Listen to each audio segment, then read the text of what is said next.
Welcome to the Self-Reliant Living Show, where we talk all about a self-reliant lifestyle to save money, live greener, eat healthier, and be prepared for anything so you can take care of the ones you love in good times and bad.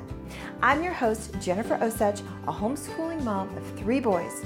I'm the author of the Preparedness Planner series, and my husband and I are the lead teachers of Self-Reliant School, a website dedicated to giving you the skills and confidence to take care of yourself and your community. Be sure to stop by and pick up your free videos from inside Self-Reliant School that will get you started growing, cooking, and preserving your own food today. You can pick these up at selfreliantschool.com/free. Now, on with the show. Today we have Melissa K. Norris, and she is a homesteader. She is the real deal, guys. She is out there doing the stuff. She is in the North, up in Washington, and she is the voice of the popular Pioneering Today podcast. She's the author of the Made from Scratch Life. I'm reading here because I don't want to miss anything. She has a book that's just coming out called Handmade. Okay, so it's the modern guide to the made from scratch living. So this is the reason I'm asking you, tell me what is handmade in your home, because we want to know. Melissa inspires people's faith and pioneer roots with old-fashioned skill sets and wisdom for a modern world. Okay, so welcome, Melissa. I'm so thrilled that you are here.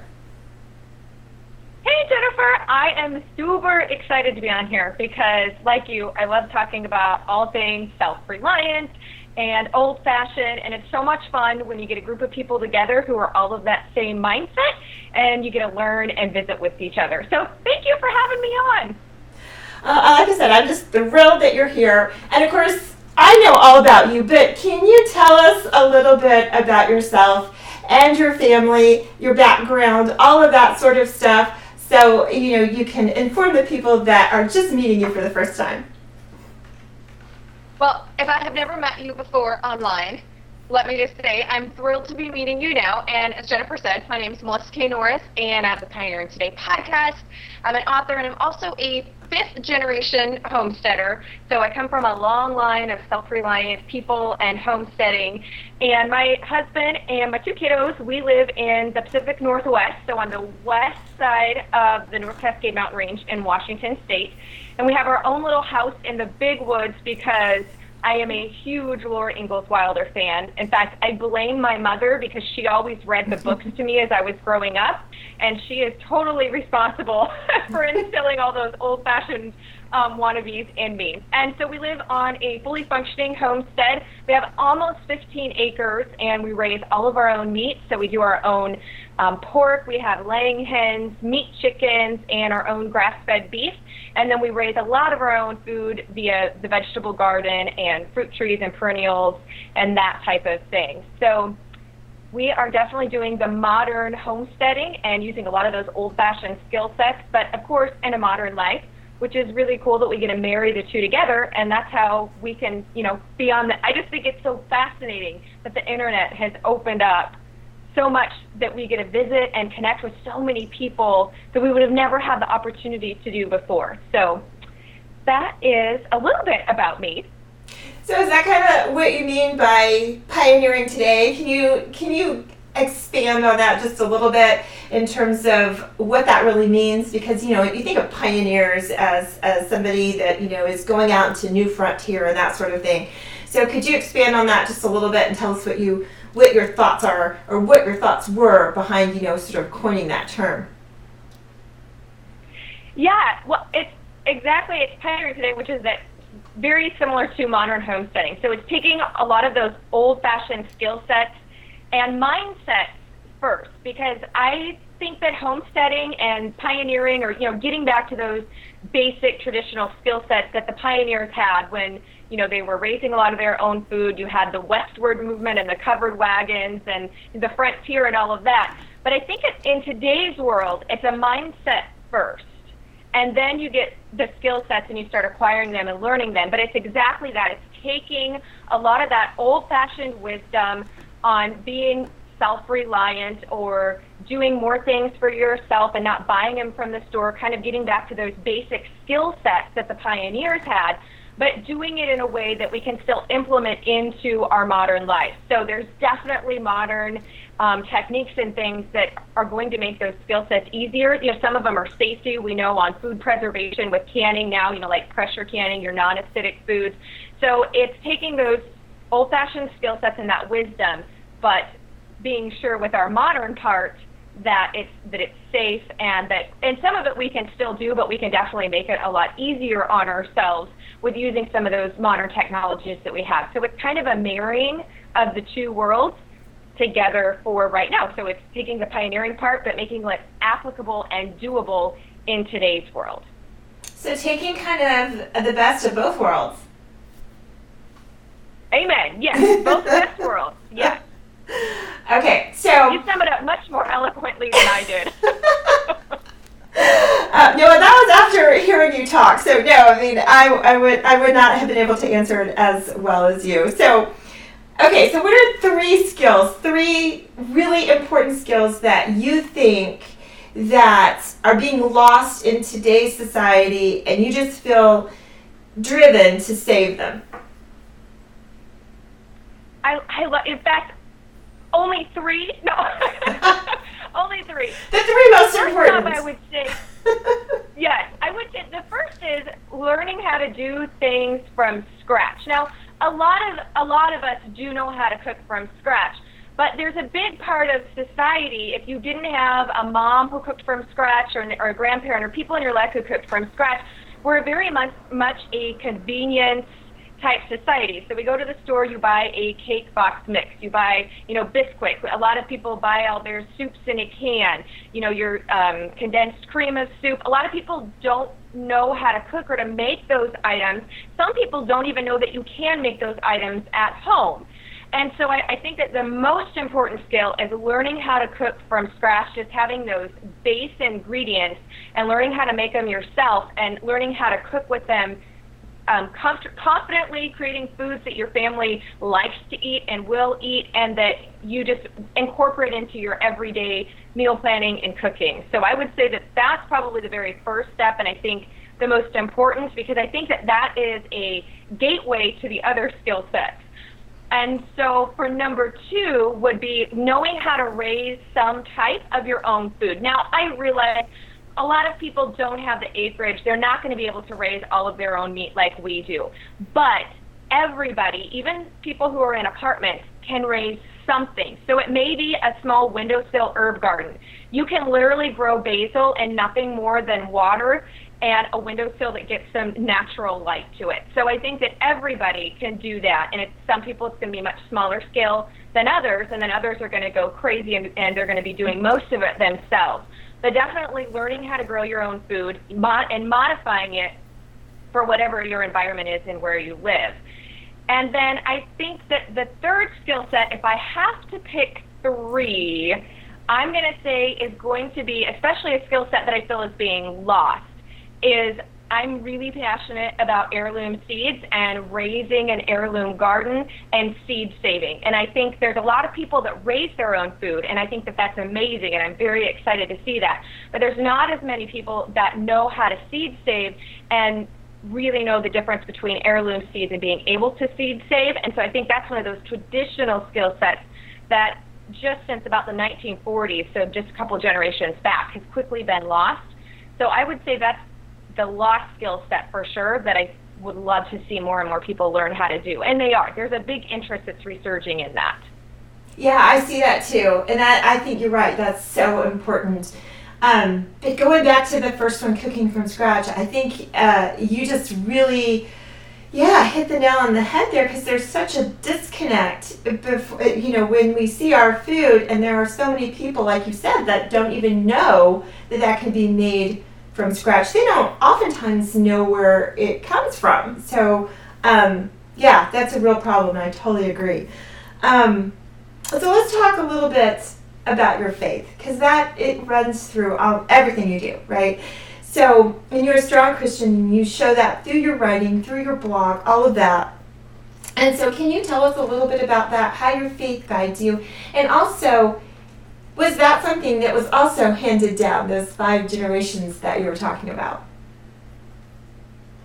Yeah, well, I'm really glad you brought that point up. I do want to say one thing real quick before I answer that question, though, on going back to making it from scratch and learning how to do it, is a lot of the things, like buying a can of condensed cream soup, for example, you think that that it's saving you a lot of time, but you can make a lot of those things from scratch faster than you can go to the store and buy it. When you take into account, your time on the road, your time in the line, you can make condensed cream of soup at home in as little as 4 minutes. So I think that that's kind of a little bit of a misconception too. So I just wanted to bring that point that it doesn't necessarily, it can be very, very simple to make those items at home. But back to the faith element, yes. And cheaper, to make them at home too. Amen. Yes, yes, it is cheap. It's always cheaper because you're paying labor and you're paying for the convenience when you're buying it from the store. Yeah, I've never found an item yet when I've price checked things out and the ingredients that has cost me more to make at home than it has to buy it at the store. So that's a great point. But yes, I'm a Christian, so I believe that Jesus Christ is my Savior and died for my sins. And it does come across in my writing and what I share, because I don't, when you believe something and it's very ingrained in you, it's part of who you are, and it comes out. But another thing too is I really realized is when we get back to growing things and we see nature, and especially with seed saving or when you're raising livestock, and you see that whole cycle. When I'm outside in nature, what God created is the way that I believe, instead of in stores or even inside your home, there's something that when you're outside and you see that whole cycle and the beautiful way that it all works together, you can't help but feel closer to God and to really see His hand and the incredible way that He created everything to work together. It's just amazing to me, and it really see it when I'm outside. Like I said, when you're gardening, you've got your hands in the dirt and you watch all that. It's pretty amazing to see it unfold when you're watching it grow yourself. Oh yeah, I totally agree. It's the way He intended, and it's interesting to me to look at the difference between how it's intended and then what we've made of it. It's frustrating and it's disheartening sometimes, but even just to see the difference, right? Just to see that there is one is a big step. And so, I commend you for doing that and for standing up for your faith, because these days it's not just super easy to do that. There's a lot of pushback and politically correctness and all of that sort of thing. So thank you for doing that. So let's talk a little bit about your animals.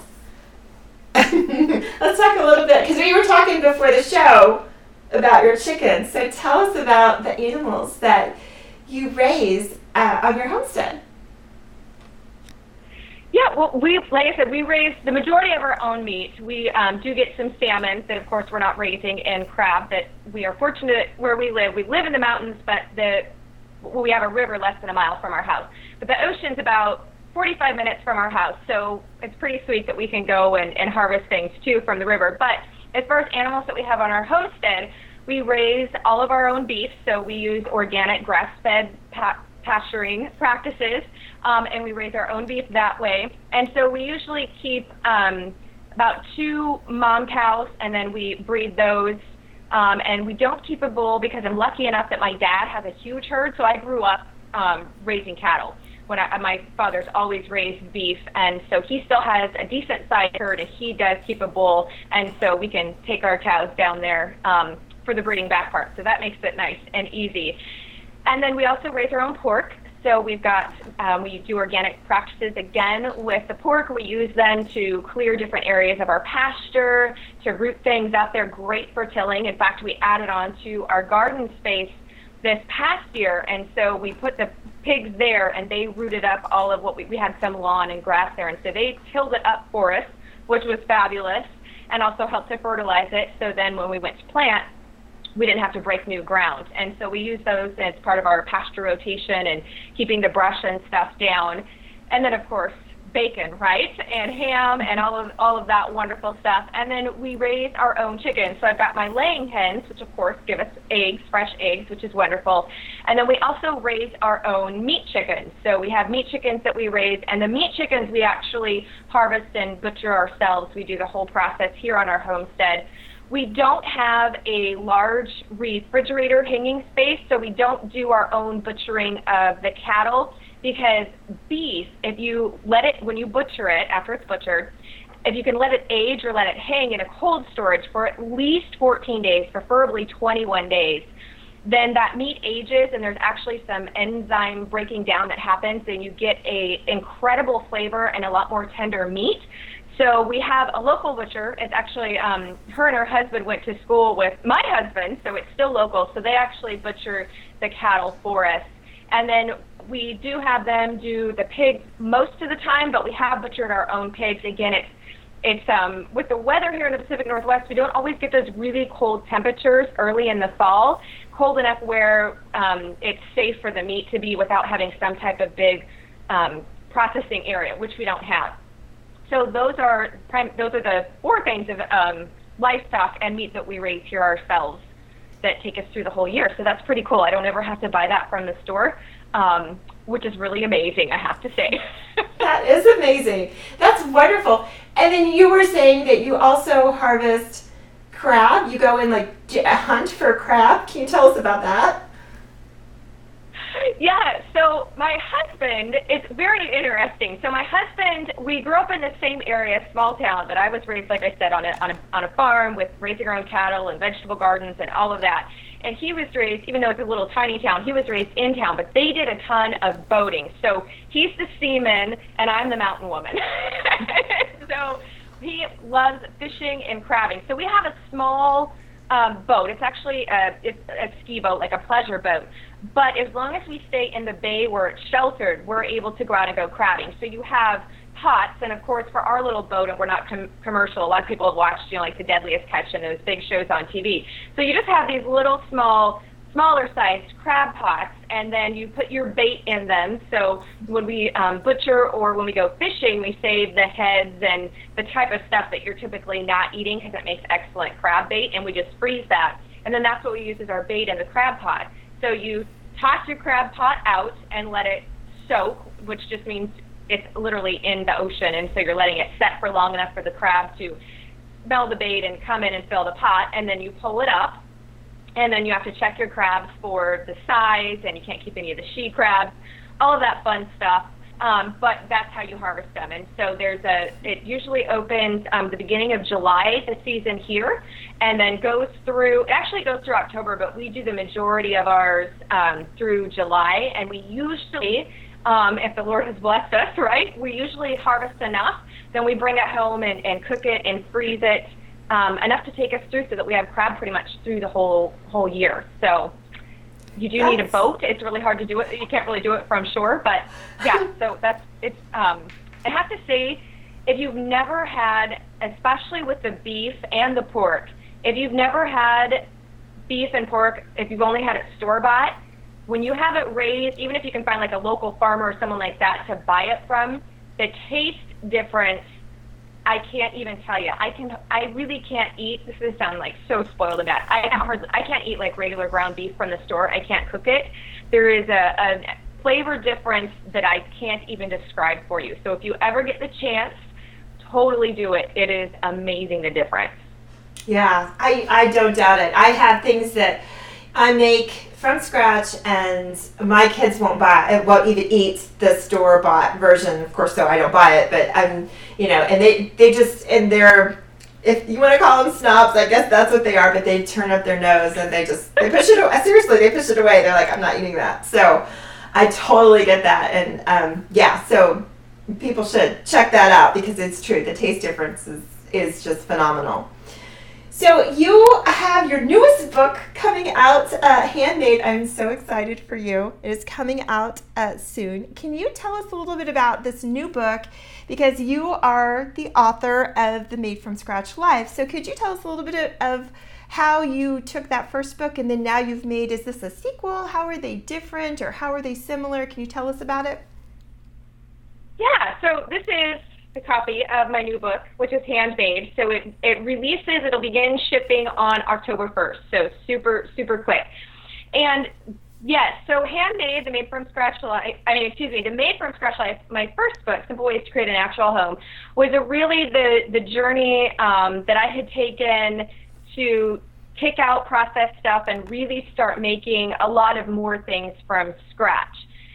Handmade is a continuation or a sequel, and it's very similar, but of course it's all new recipes, all new tutorials that are inside, and it is thicker and it has some pictures. So this one actually is a little bit of a bigger book. There's more information in it, and I am super, super excited about it because in this book I get to share a lot of the wisdom that was passed down throughout the generations. So my dad, and this is going to sound probably kind of funny, but my dad was actually born during the Great Depression. So my dad, my mom is his second wife, so he had me later in life.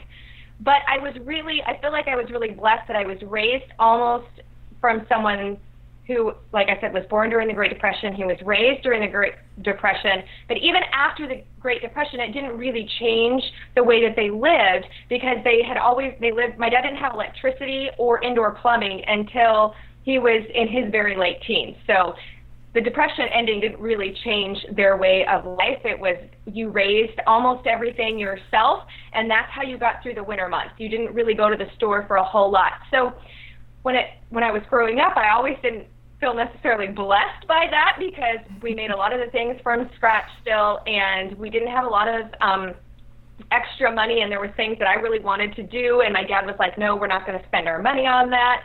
But as I grew older, right, it's always the case, the older you get, the more wisdom your parents develop, or so you think. I realized how fortunate I was because so many of my peers didn't know, like, I just assumed that everybody grew up doing what we did. I thought everybody, raised most of their own food. I thought everybody canned.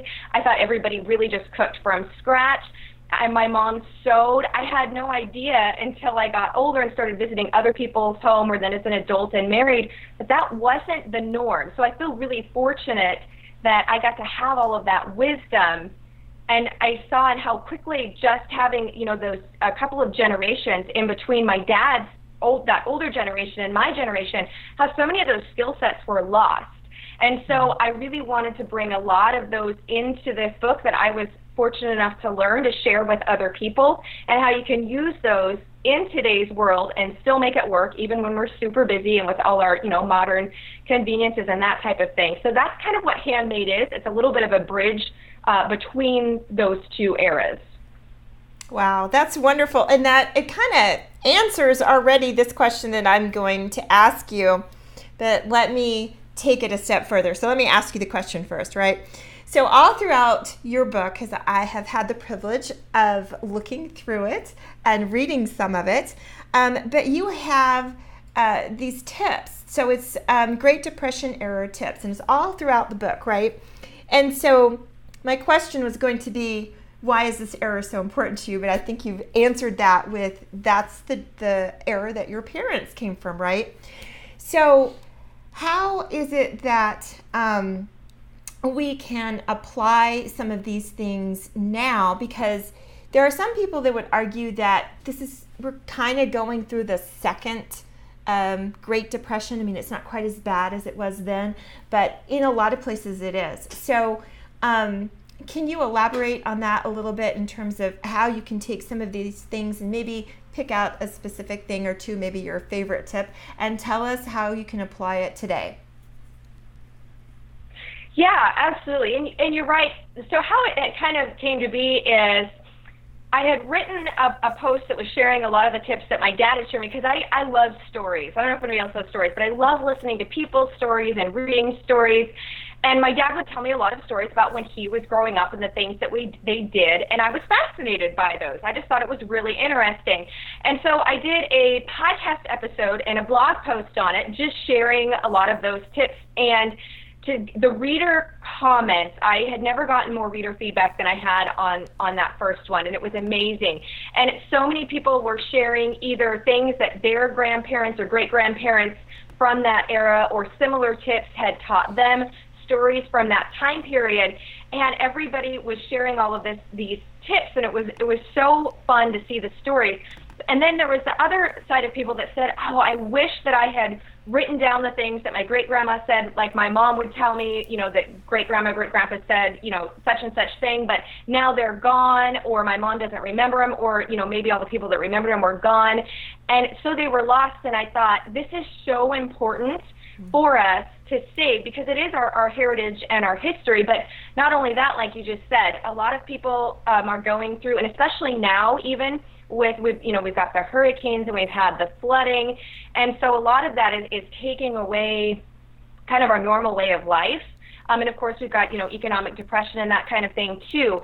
And so learning how to do these things stretches your dollar for sure, and takes away you needing to have all of these things from the store. So that's what I really love about them. And they're sprinkled all throughout the book. And so some of the things is just learning how to take what you have and then to stretch it into other meals. So for example is how to take cornmeal or a lot of your basic foods and create lots of different meals from them. So one of my favorite recipes, actually, it's called chocolate gravy. And so when they were growing up, my grandma didn't bake a lot of bread because the bread took more time, and they were super busy growing and harvesting and doing everything themselves. They had their milk cow and all of their animals, and yeast was something that was an expense from the store. My grandma didn't do traditional sourdough where you're obviously making your own wild yeast, and I do have recipes on how to make your own sourdough starter and a whole bunch of recipes using sourdough starter and regular yeast recipes as well, and kind of how you can adapt them either way.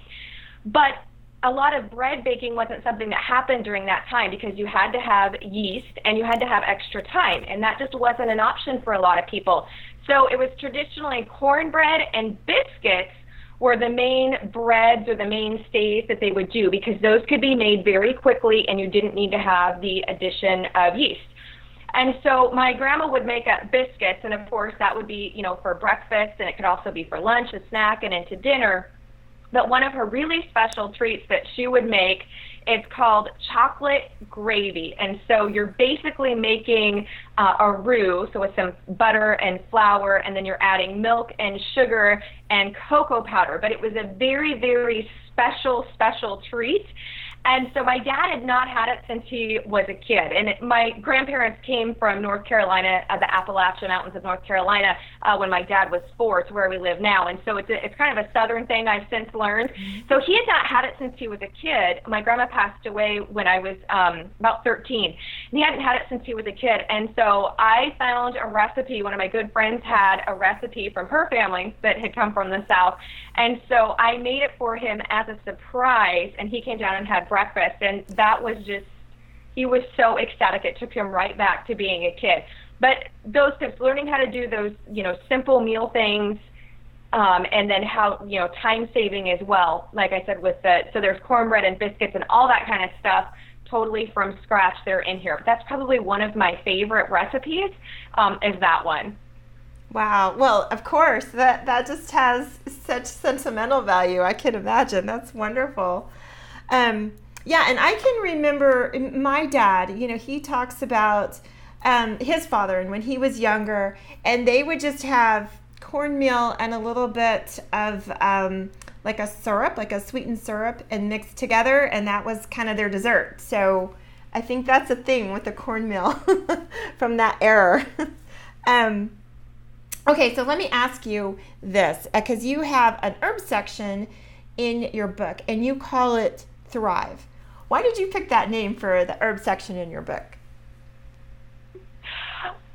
I picked that for a couple of different reasons. Is one, to be able to grow things, and we love to see our garden thrive and flourish. So if you ever have any type of garden, you know that if something starts to go wrong and you start to see something that's starting to wilt or any type of disease comes in, you're like, oh my goodness, we want it to thrive, we want it to grow, and we kind of take great pride. Like when the garden is going and it's at its height, I love to go outside and just watch things grow and as they begin to flourish. And so I wanted to pick the Thrive with medicinal herbs. So it's and culinary use as well, but not just because we're learning how to grow things and we want to see those things thrive that we're growing, but also thrive is really important for me from a health standpoint. So going back about 9-10 years ago, I had really, really bad stomach acid, stomach ulcers, and GERD. And I actually, my daughter, my youngest child, was just in her first year after having her, and I had to go and have my upper stomach and my esophagus biopsied for cancer because they couldn't figure, they thought it was cancer actually because it was so bad. I was on every type of prescription you can imagine, up to 6 times a day, taking this different stuff at max doses. And the erosion was it was just really bad. It wasn't controlling it, and it was really interfering and affecting with my life. So anyways, I went in and had the biopsy, and thankfully it came back as not cancer. So I did not have cancer. But I did have cellular change that was beginning to happen. And so when the cells begin to change, it wasn't precancerous, but the stage prior to that, right? And so the doctor was just really blunt with me, and he said, you know, we'd already exhausted all of the prescriptions that were available, and he said, you're going to have to make, you know, drastic lifestyle changes in order to we've got to get this fixed. So I did. We'd already raised most of our own meat, and I thought that I was cooking, you know, a lot from scratch already, making meals at home. But there was so much more that I could be doing, and that's really where the Made from Scratch Life book started from, because it was all of those changes that I began implementing, and they worked. So this is not, you know, medical diagnosis or telling you what to do or anything like that, but I saw that I was able to get off all of the prescription medications. It's been over 9 years now, and I've not ever had to go back on them. And the drastic change in my health that I saw by making these changes and cutting those things out and really going back to making it from scratch with wholesome and nourished ingredients, not processed ingredients, it just made such a huge difference. And so fast forward then with using the herbs, and so I started really looking at the things that my family was using. So not just the foods we eat, but what we were using in our home as far as cleaning products, what I was using as far as beauty products, because I will tell you, I'm a homesteading girl, but I like makeup, I like lip gloss, I like all that girly girl stuff. But I couldn't in good conscience continue using the same products because whatever we put on our skin gets absorbed into our body. And so I just really started looking at things, and I started going back and started looking at herbs and just how the pioneers did things before we had all of these processed ingredients and all of these, you know, chemicals and all of these different compounds and everything that when you read an ingredient list, it's like, you know, 50 things long, and it's words and numbers and symbols. You don't have any idea what they are. You need a dictionary. You literally have to go look them up.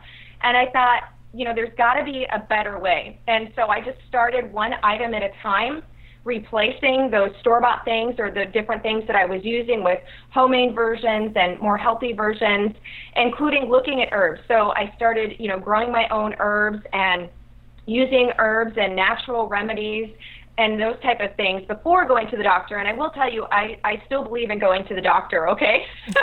So I'm not one or the other. I think the modern part, we're so fortunate to live in a time where we have got the benefit of both using those old-fashioned remedies, so that, you know, because some of them work really well, right? But also having the modern technology and the modern medical and balancing them and using them together to have really good health. So that was where I really wanted to get back to looking at the herbs and growing your own herbs and different ways that we can use them in our own homemade products, because one of the awesome things about herbs is we can grow them ourselves, right? So it's not something that we have to purchase from the store, and then learning how to use them. And because I noticed such a big difference in my own health, I mean, literally my life was changed when I started making those changes. And so I wanted to share that and give, you know, easy applicable things that I had learned in those tips and to put them into that chapter. So I hope that makes sense. I get so excited and I just want to go. I love that. Yeah, again, you know, the best of both worlds with the medical and the herbal and bringing those together. I love that.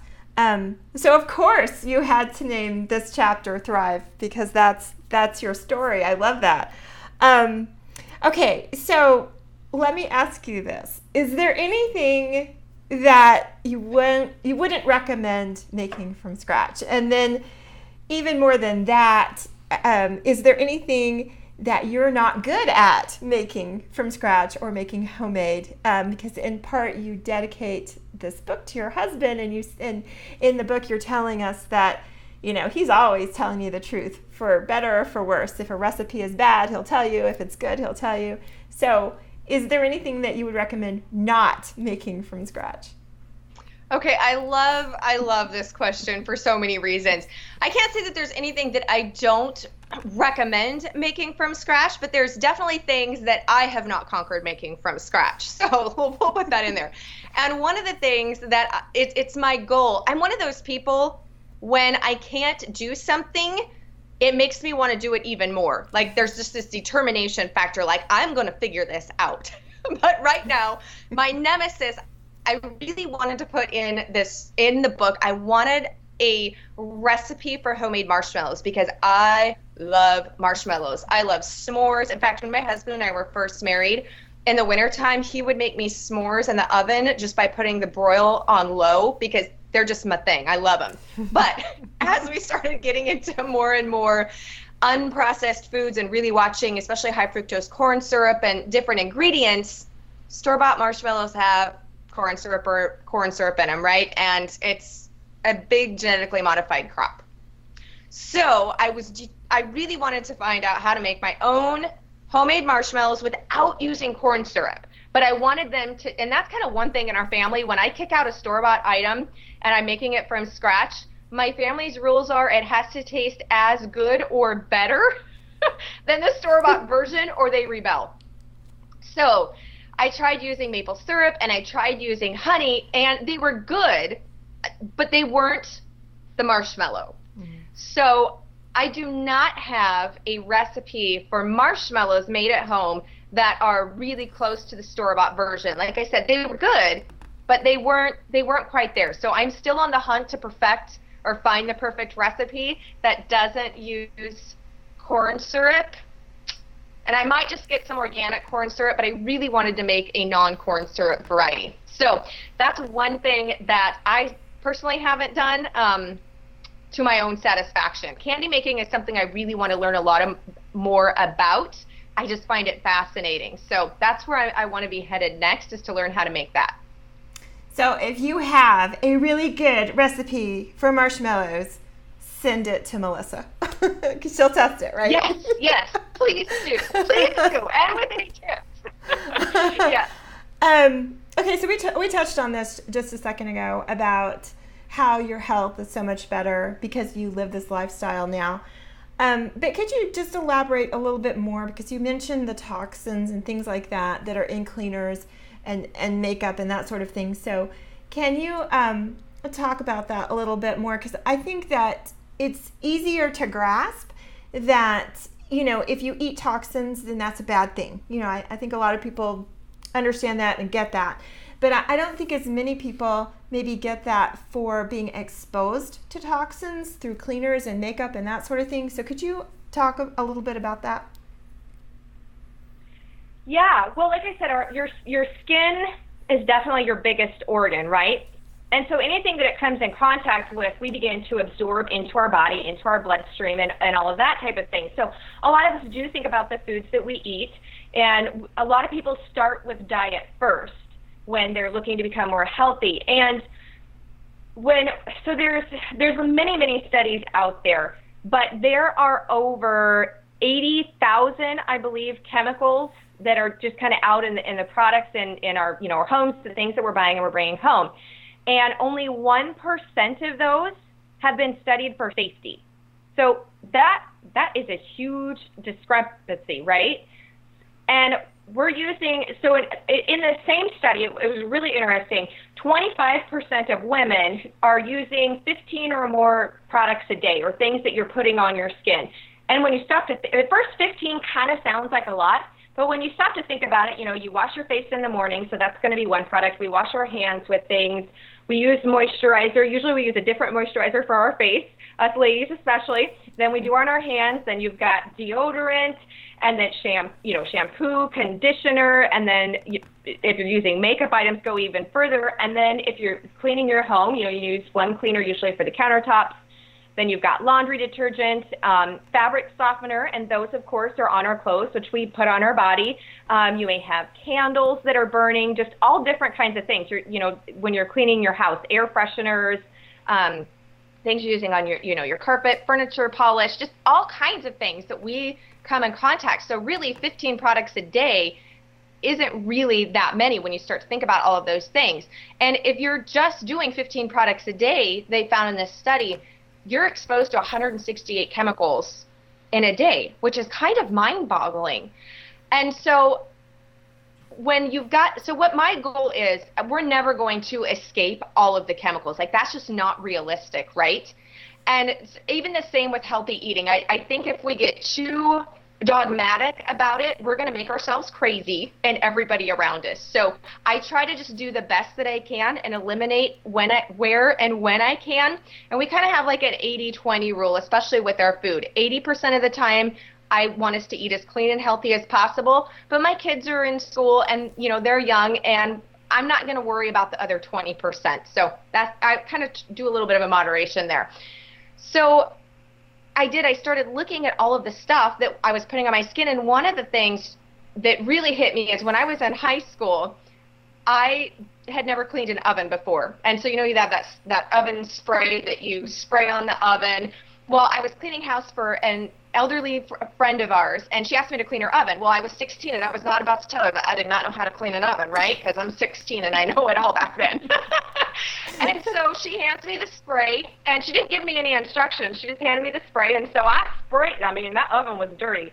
So I sprayed and coated that sucker down with this spray, and, let it sit while I did the other stuff, and then came back and wiped it all clean. I mean, it was gorgeous. It was sparkling when I was done. Looked phenomenal. And so I went home, and about 4 or 5 hours later, the skin on my hand started turning really, really red, and it started burning, and it started itching, and it started cracking, and literally layers of my skin started coming off. Well, I didn't read the spray she gave me, and she didn't tell me. I didn't know you were supposed to wear gloves. So I basically had a chemical burn, reaction, and so my skin, it took it about a week. It was really irritated and hurt, and my mom's like, "You didn't wear gloves?" And I'm like, "No, she didn't tell me to wear gloves." Aww. So anyways, that was my really first lesson on learning that what touches our skin can have a huge impact. And so I've never used the oven cleaner again like that. But so I really started looking at things, and then like makeup wise, so my little girl is 8 right now, and she loves to get into her mama's makeup. And so when she was really little, she would get into my purse, and like I said, I like lip gloss and lipstick and all that girly girl stuff. And so I thought, oh my goodness, she's like 1 and 2, and she had gotten in there, and I'm like, oh, I don't want that on her. Okay, well, if I don't want it on my little girl, why on earth am I putting it on myself? Especially on my lips. It's right next to our mouth, right? So then began the next venture of looking that, and so in Handmade, and like I said, make your own lip balm at home using herbal infused oils, and using that for chap lips and for the guys in my family too. But I'm a girly girl. I wanted color, and so so I've shared how to make. I've got a color guide actually, because I want choices too. I don't want just one color, and so I have a custom color guide on making 5 different shades of your own homemade lip balm.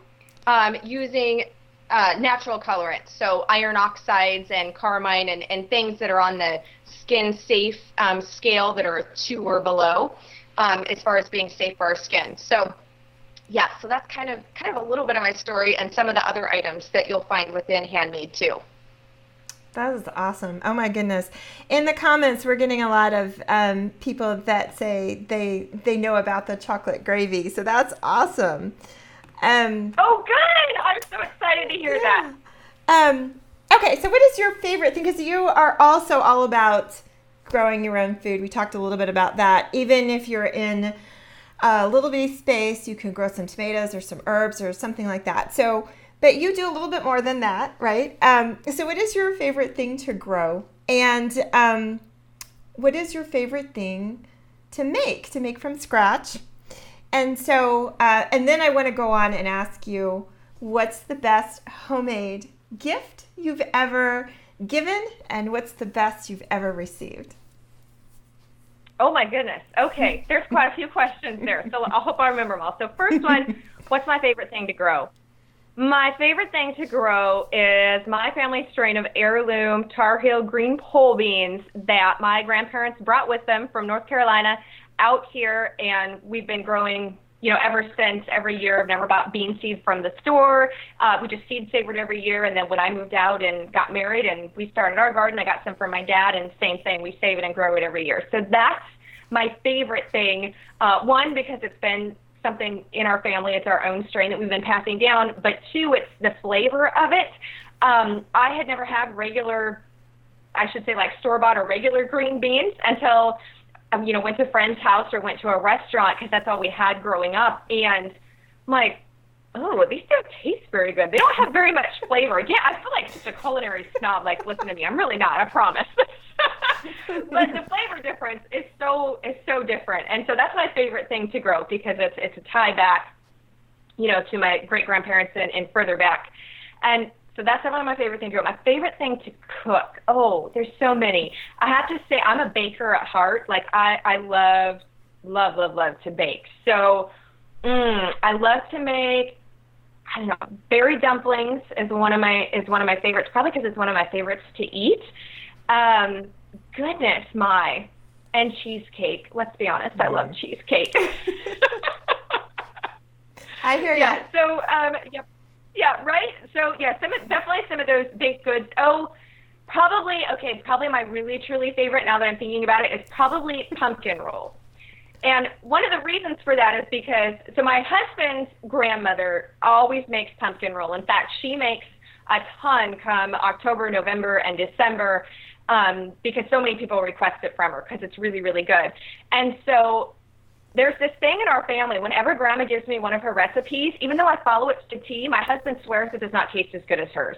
And then I'm like all kinds of determined, like, mine is going to taste as good or better than hers. So it's like gauntlets been thrown type thing. So she gave me her pumpkin roll recipe, but I had to go down and take a lesson, because I'm like, I'm not even going to attempt this thing until I've watched you make it, because I don't want to hear that it's not as good as Grandma's, right? And it's all done in good fun. So I went down and she walked me through her recipe and how to make it. So now I'm making the pumpkin roll. So it's probably one of my favorite. And it's like, so pumpkin roll, if you've never had it, it's kind of like a cross between cheesecake is the filling, and then you've got this really awesome cake within the roll. So it's kind of a marriage of two of my favorite things between there. So whenever I make that, and that recipe with picture tutorials is in here too, is Grandma Lucille's pumpkin roll recipe. So that's probably one of my favorites. And I'm noticing it's these recipes that have a tie to stories or events or to people in our life. And I think that's one of the things about recipes, is they really are a connection to whoever we got it from, or to people past, or times past, or even generations past, that you don't get when you buy it off the store. You only get it when you're making it from scratch. I totally agree. Yes. Okay, so now you got to remind me. I forgot. Yes. I'm okay. sure there was two more questions. There was. Okay, so your favorite handmade gift that you give, and then what's the best one you've ever received? Oh, goodness. That's a hard one. I think probably the best one that I ever received was when I was a little girl. I had a little baby doll. In fact, her name was Tiny Baby, was my baby doll's name. And my mom made almost all of my clothes when I was really little. My mom sewed them and made them for me. And so she took the same fabric that she had made my dresses from, and she made Tiny Baby matching dresses. So my baby doll and I had matching clothes, and she made all of these little itty bitty dresses. In fact, I don't know if I can see it. So these clothes have held up. Let's just say they're 30 years plus old. They're still all in existence. My daughter has my doll, and she has all of those clothes that my mom made.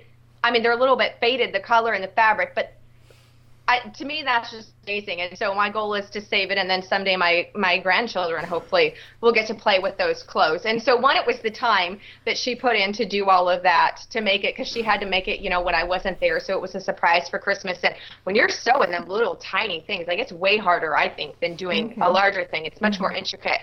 So that's probably my favorite gift to receive.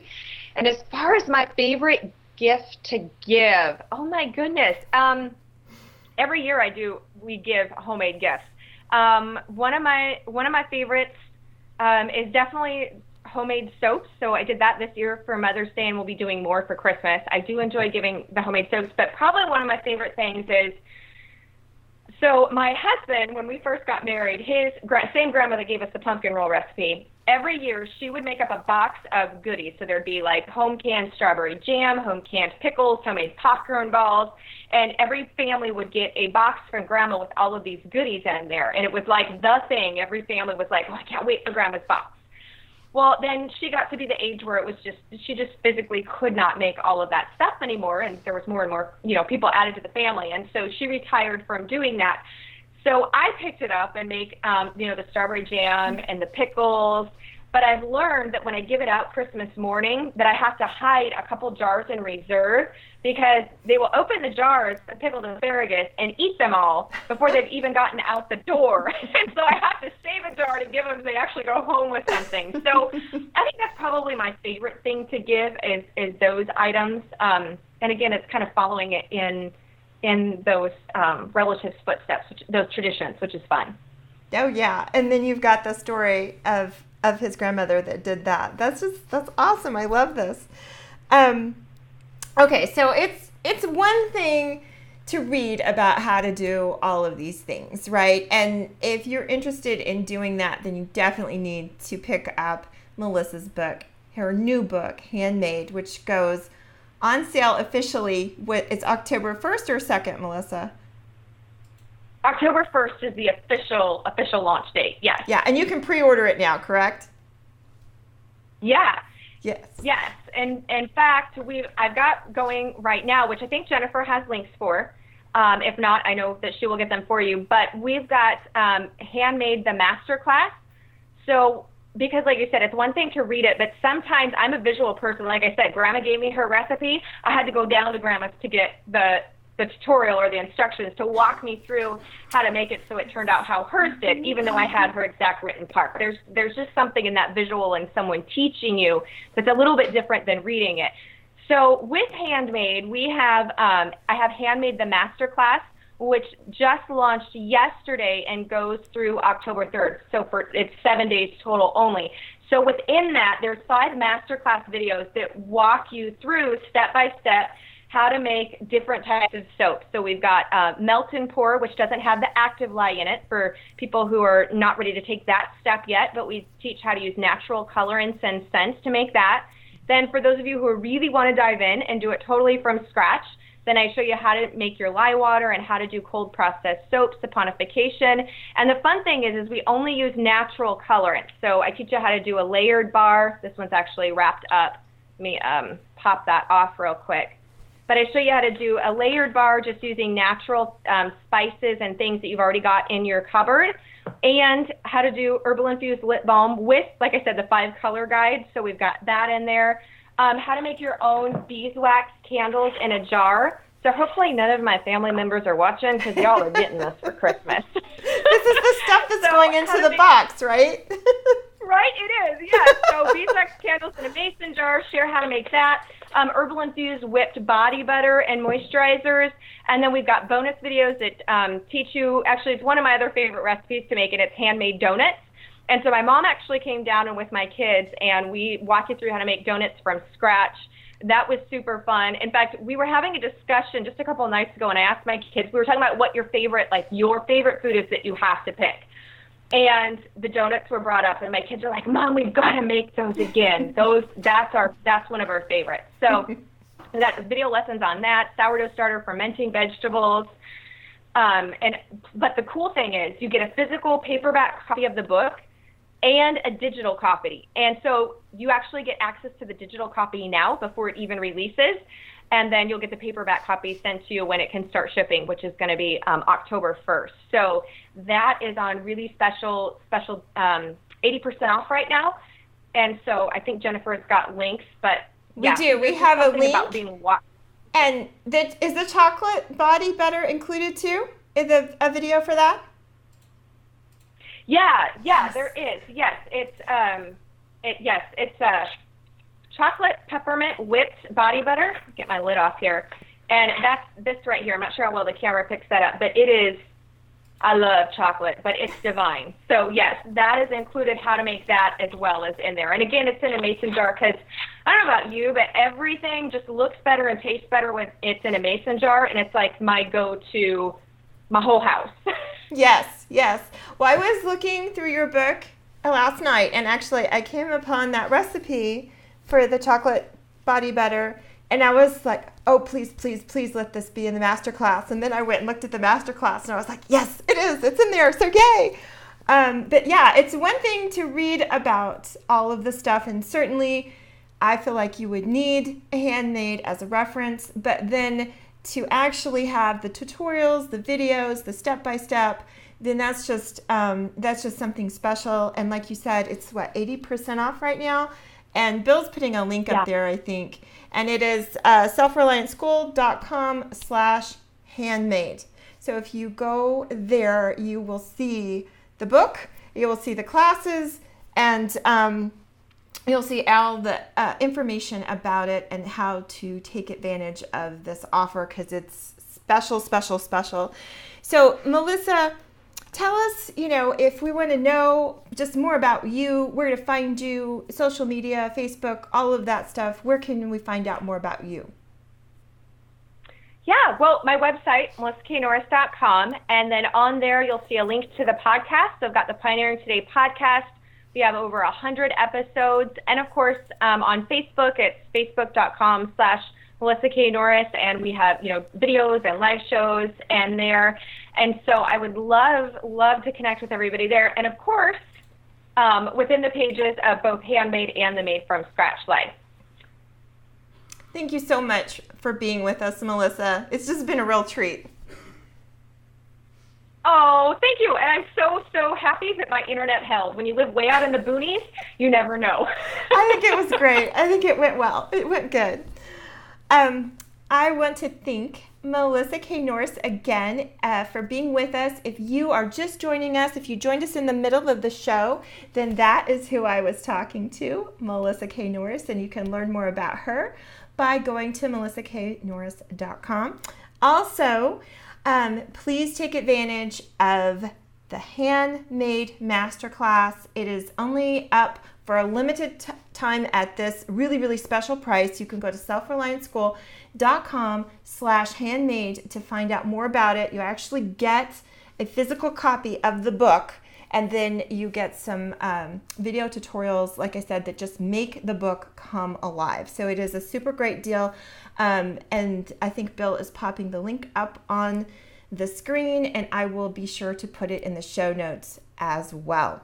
So remember, being self-reliant is not about you, not about being selfish, not about any of that stuff. It's about taking care of yourself so you can take care of the ones that you love.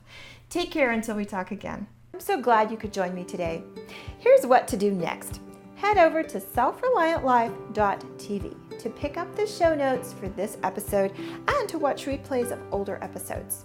To go directly to the show notes for this episode, go to selfreliantlife.tv, and then without a space, type a / and then the number of today's episode.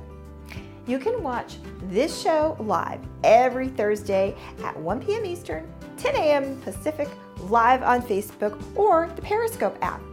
Don't forget to stop by selfreliantschool.com/free to get your free Self-Reliant School videos that will help you get started living a self-reliant life. Also, if you're listening to this show as a podcast and you've liked what you've heard today, please subscribe through Stitcher, iTunes, or your favorite podcast app. If you're on a mobile device, just search for the Self-Reliant Living Show. If you're on a laptop or desktop, just go to selfreliantlife.tv/iTunes. And while you're there, please leave a review. I love to hear from you. You leaving feedback makes it easier for others that are interested in living a self-reliant life to find my podcast. Take care until we talk again.